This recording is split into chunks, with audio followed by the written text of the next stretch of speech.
আসসালামু আলাইকুম, শুভ সন্ধ্যা। কেমন আছো আমার প্রিয় ভাই বোনেরা? আশা করি ভালো আছো। আমিও আলহামদুলিল্লাহ আল্লাহর অশেষ রহমতে তোমাদের ভালোবাসায় খুবই ভালো আছি। তোমরা কেমন আছো আমার কমেন্ট বক্সে জানাবে। আশা করি তোমরাও ভালো আছো এবং ভালো থেকো।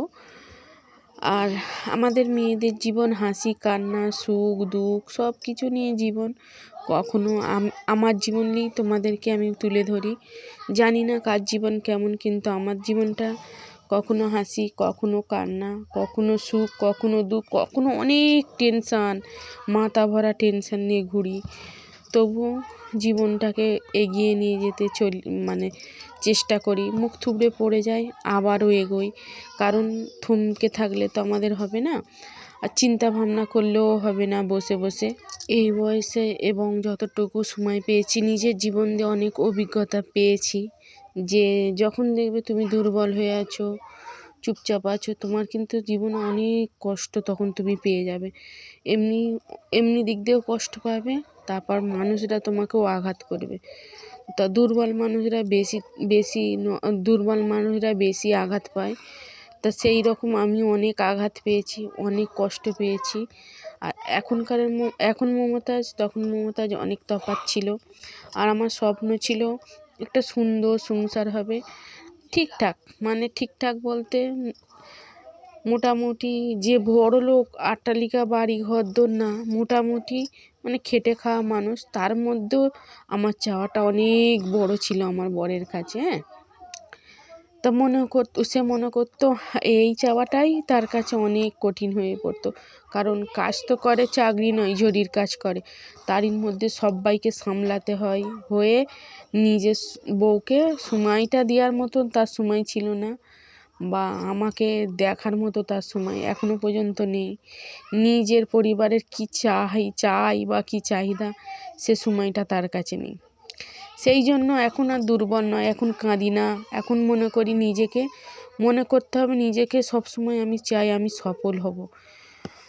যতই আমি পড়ি ঝরি যাই করি, আমার এখন আমার উদ্দেশ্য আমি সফল হব, একটা সফল ব্যক্তি বলতে টাকা পয়সা নয়, আমি একদম সামান্য চাওয়া। জানি না, এটা হয়তো আমার কাছে অনেক চাওয়া। সকালবেলা উঠি কোনো সময় 5টার সময়, কোনো সময় 5:30টার সময় উঠে 2 ঘন্টা কাজ করে নিয়ে আবার 7টার সময়, ঠিক 7টা বাজবে, উঠে আবার সংসারের কাজে কোমর বেঁধে নেমে পড়তে হয়। সংসারের কাজ করতে করতে তারপরে চা পানি খাইয়ে দিয়ে আবারও 2 ঘন্টা কাজ করে নিয়ে 10:30 11টা বাজবে, উঠে জ্বালানি করতে যাব। জ্বালানি করে এনে রান্না করতে বসবো। রান্না করে ঠিক 1টা 1:30টার সময় উঠে আবার গোসল সব গুছিয়ে গাছিয়ে দিয়ে গোসল সেরে আবারও ভাত খেয়ে নিয়ে একটু ঘুম নেই। কোনো দিন হয়তো অনেক ক্লান্ত হয়ে গেলাম, ঘুমিয়ে পড়লাম, কিন্তু সংসার আমাকে ছাড়বে না। তারপরে বাকিটা সময় আমি যা সময় পাই বিকেলের দিকে বলো, যতটা সংসারের কাজের পরে সময় পাই আমি জরির কাজ করি। একটা মেয়ে নিজেকে স্বাবলম্বী করার জন্য কতটা কষ্ট করতে হয় সেটা আমি সেইভাবে করি, কিন্তু আমি জানি না আদৌ কি আমি নিজের পায়ে দাঁড়াতে পারবো। তারপরে যতটুকু সময় পাই আমি জরির কাজ করি, আবার ইউটিউবে ভিডিও বানাই নিজেকে একটু পরিচিতি করার জন্য, নিজেকে একটু স্বাবলম্বী করার জন্য। এখনো পর্যন্ত আমি যদি না কাজ করে সংসারে তলগজা দিই, সংসার চলা দুষ্কর হয়ে যাবে। অনেক কষ্ট হয়, যে কষ্টগুলো হয়তো আমি কাউকে বলতে পারিনি, যে কষ্টগুলো কেউ শোনার মতো মানুষ নেই আমার। তবুও আমি মাথা তুলে দাঁড়াবার চেষ্টা করি।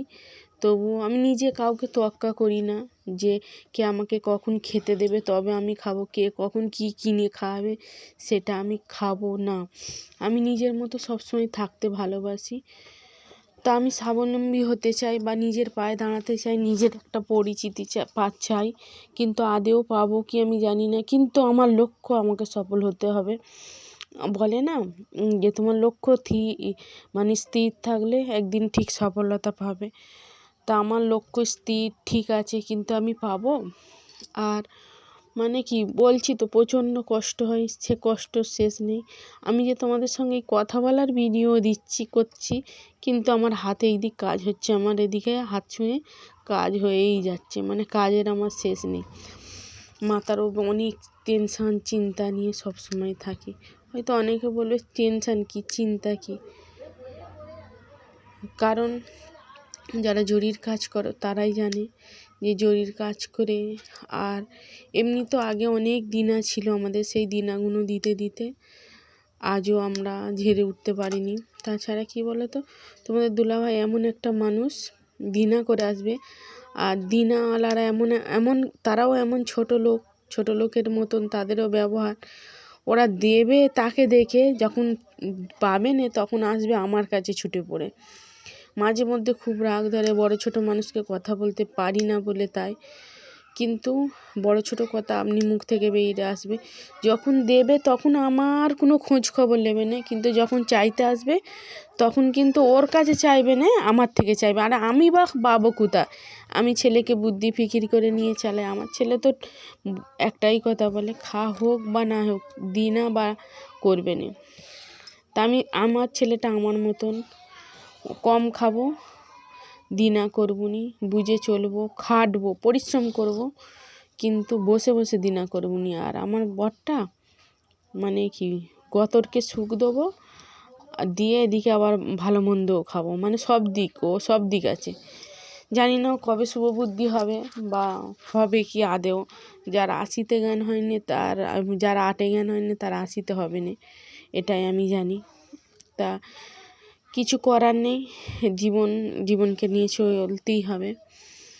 আমার তো মানে কি ধ্যান জ্ঞান হলো, আমাকে নিজেকে দাঁড়াতে হবে, নিজেকে স্বাবলম্বী হতে হবে, নিজের পরিচয় একটা খুঁজতেই হবে।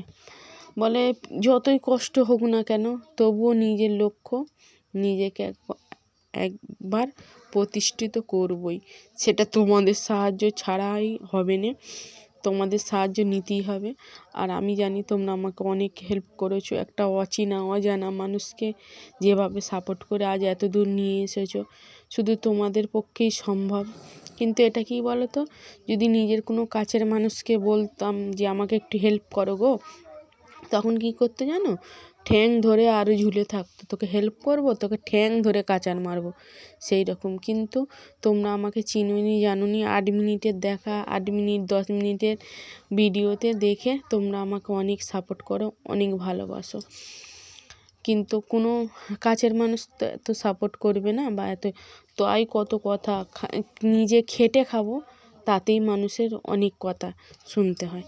তা আমি আগেই বলেছি, আমি কোনো মানুষকে তোয়াক্কা করিনি, একমাত্র আমার আল্লাহ ছাড়া আমার কোনো মাবুদ নাই। আমাকে বাঁচিয়ে রাখার জন্য, সুস্থ সবল মানুষ করার জন্য আল্লাহকে আমি লাখো হাজার শুকরিয়া যে আমাকে সুস্থ সবল রেখেছে, আমার দুটো চোখ ভালো রেখেছে, আমার দুটো হাত ভালো রেখেছে, তার সঙ্গে সঙ্গে আমার দুটো সন্তানকে সুস্থ সবল করেছে। এটাই আমি আল্লাহর কাছে হাজারো লাখো শুকরিয়া। তা অনেক কথা বলে ফেলেছি, আমি কথা বলতে পারি না, আমি যা বলি সুধাসাপটা বলি।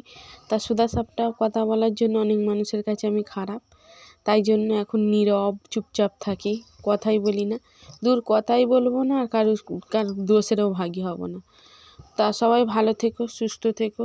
আজকের এই পর্যন্ত, আবারও বেঁচে থাকলে আগামীকাল তোমাদের সঙ্গে দেখা হবে, যদি আমি বেঁচে থাকি। আবারও নতুন ভিডিও নিয়ে চলে আসবো। আজকের মতো আল্লাহ হাফেজ। সবাই ভালো থেকো, সুস্থ থেকো। আমার পরিবারের জন্য দোয়া করো, আমিও তোমাদের জন্য দোয়া করবো। হয়তো আমার দোয়া তোমাদের কাজে লাগবে না, তবুও বলছি। ঠিক আছে, আল্লাহ হাফেজ, ভালো থেকো, নিজের খেয়াল রেখো।